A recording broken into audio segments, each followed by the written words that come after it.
Dattaram Wadkar musician, music arranger और music composer थे, लेकिन उनका शुमार भी उन फनकारों में होता है जिन्हें बहुत ज़्यादा मौके नहीं मिले, लेकिन जितने मौके मिले उनमें उन्होंने खुद को साबित किया।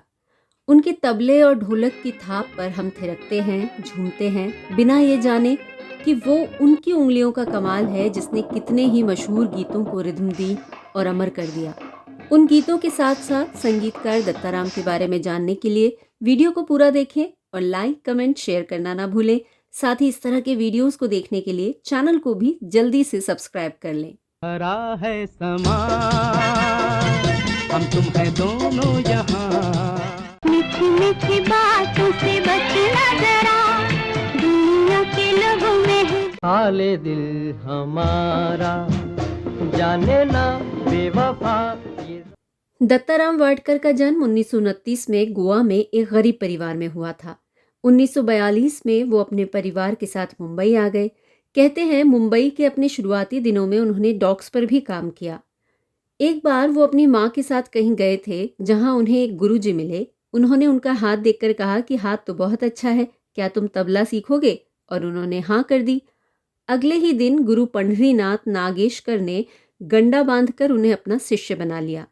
कुछ समय तक उनसे तबला सीखने के बाद दत्ताराम ने पंडित यशवंत केरकर से तबला सीखना शुरू किया और उन्होंने ही दत्ताराम का परिचय फिल्मी दुनिया से कराया।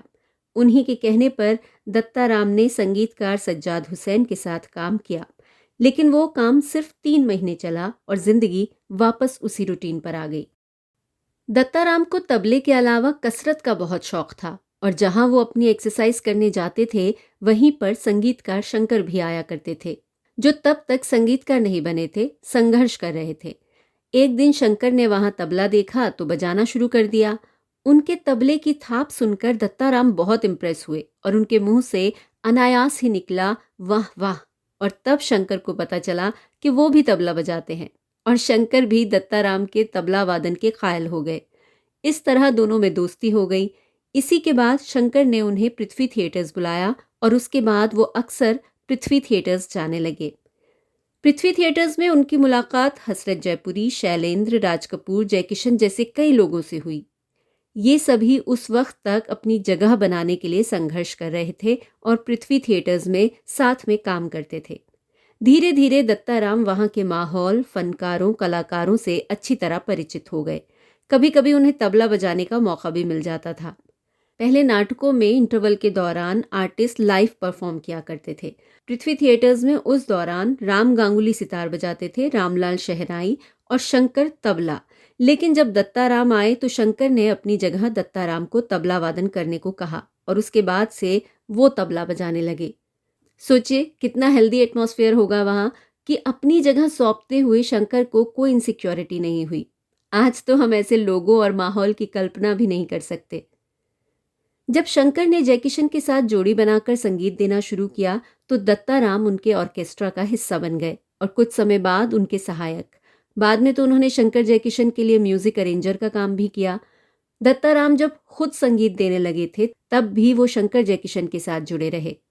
यूं तो दत्ताराम तबला और ढोलक में माहिर थे, मगर श्री 420 और जिस देश में गंगा बहती है में जो कमाल की ढफ सुनाई देती है वो भी दत्ताराम ने ही बजाई थी। दिल का हाल सुने दिल वाला, सीधी सी बात न मिर्च मसाला, कह के रहेगा मेरा नाम राजू, घराना अनाम बहती है। बतौर म्यूजिशियन दत्ताराम ने सिर्फ शंकर जयकिशन के साथ ही नहीं बल्कि सलिल चौधरी, रोशन, कल्याण जी आनंद जी और लक्ष्मीकांत प्यारेलाल जैसे कई दूसरे संगीतकारों के साथ भी काम किया। इन गानों में उनके तबला और ढोलक का कमाल साफ सुनाई देता है। मेरे दिल में है एक बात, कह दो तो भला क्या। खड़ी खड़ी मोरा दिल धड़के, हाय धड़के, क्यों धड़के, सारी सारी रात तेरी याद सताए। इंस्ट्रूमेंट्स पर अपनी कमाल की पकड़ के कारण फिल्म इंडस्ट्री में बतौर वादक दत्ताराम का एक खास रुतबा था। उनके तबला वादन की खासियत थी उनकी बीट्स। उनका ये रिदम ठेका इतना फेमस हो गया था कि दूसरे संगीतकारों ने उसे दत्ताराम का ठेका या दत्तू का ठेका नाम दे दिया था। दिन तक दिग दग तिंग तक दिग दग तिंग तक दिग दग। बतौर संगीतकार अपनी पहली फिल्म के इस गाने में उन्होंने इसी ठेके का इस्तेमाल किया था। सुन सुन करती आई चिड़िया, दाल का दाना लाई चिड़िया, मोर भी आया कौवा भी आया। जब इस गाने की सिचुएशन दत्ताराम को सुनाई गई तो उन्होंने कई धुनें बनाई, मगर खुद उन्हें कोई धुन पसंद नहीं आ रही थी। फिर एक दिन फाइनली उन्हें अपनी बनाई धुन से सेटिस्फैक्शन हुआ और वो उस धुन को सुनाने के लिए राज कपूर के पास गए। राज कपूर के बारे में आपको बता दूं कि उनकी खुद की प्रोडक्शन हो या फिर वो किसी फिल्म के हीरो हों, वो अपनी फिल्म के गानों की धुन खुद फाइनल करते थे। और ये भी कहा जाता है कि राज कपूर को दर्शकों की पसंद और संगीत की इतनी गहरी समझ थी कि जिस गाने के बारे में वो ये कह देते थे कि वो सुपर हिट है, वो वाकई हिट होता था। तो जब दत्ताराम ने उन्हें धुन सुनाई तो आधी धुन सुनकर ही राज कपूर बहुत खुश हुए और उन्होंने कहा कि गाना हिट है, तुम जाके रिकॉर्ड कर लो। और देखिए, ये गाना आज भी बच्चों और बड़ों सब में लोकप्रिय है। ये फिल्म थी अब दिल्ली दूर नहीं, जो बतौर संगीतकार दत्ताराम की पहली फिल्म थी और ये मौका भी उन्हें शंकर जयकिशन की वजह से ही मिला। जब राज कपूर इस फिल्म का निर्माण कर रहे थे तो उन्होंने शंकर जयकिशन को बुलाकर कहा था कि वो एक फिल्म बना रहे हैं जो कि एक बच्चे पर केंद्रित है। इसमें ना तो वो हीरो हैं, ना ही वो इसका निर्देशन करेंगे। तब शंकर जयकिशन ने उनसे कहा कि ये फिल्म दत्ताराम को दे दें। लेकिन जो व्यक्ति एक फिल्म पर पैसा लगाएगा वो यूं ही तो किसी पर दाव नहीं लगाएगा, वो भी राज कपूर जैसा परफेक्शनिस्ट। लेकिन जब शंकर जयकिशन ने उन्हें दत्ताराम की काबिलियत का विश्वास दिलाया और ये भी कहा कि अगर कोई मुश्किल आई तो वो दोनों उनकी मदद करेंगे, तब जाकर राज कपूर ने दत्ताराम को इस फिल्म में संगीत देने का मौका दिया। फिर 1959 में आई राज कपूर और माला सिन्हा की फिल्म परवरिश, जिसके लगभग सभी गाने मकबूल हुए।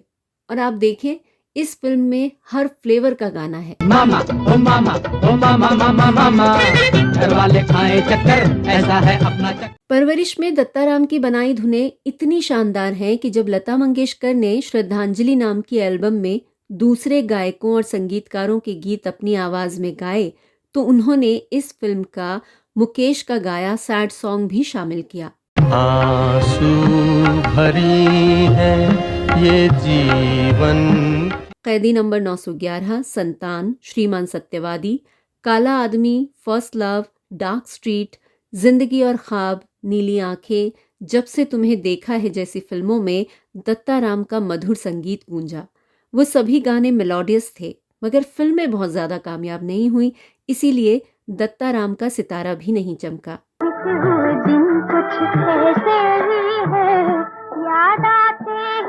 अलबेली मस्त समा, साथ हंसी हर बात जमा, हवा का जाने कहाँ तुम थे, न जाने कहाँ हम थे। तुम्हें हुस्न दे के खुदा ने सितमगर बनाया बनाया। दत्ताराम के साथ भी वही हुआ जो दूसरे कई संगीतकारों के साथ हुआ था। बाद के दौर में उन्हें बी ग्रेड फिल्में मिलने लगीं। टार्जन कम्स टू दिल्ली, बालक, राका, चोरों का चोर जैसी हिंदी फिल्मों के अलावा उन्होंने मगही और भोजपुरी फिल्म में भी संगीत दिया। बाद के दौर में फिल्म संगीत से निराश होकर दत्ताराम मुंबई छोड़कर वापस गोवा चले गए। उनके वो दिन गुर्बत में ही गए। उनके पास अपनी दवाओं तक के पैसे नहीं होते थे।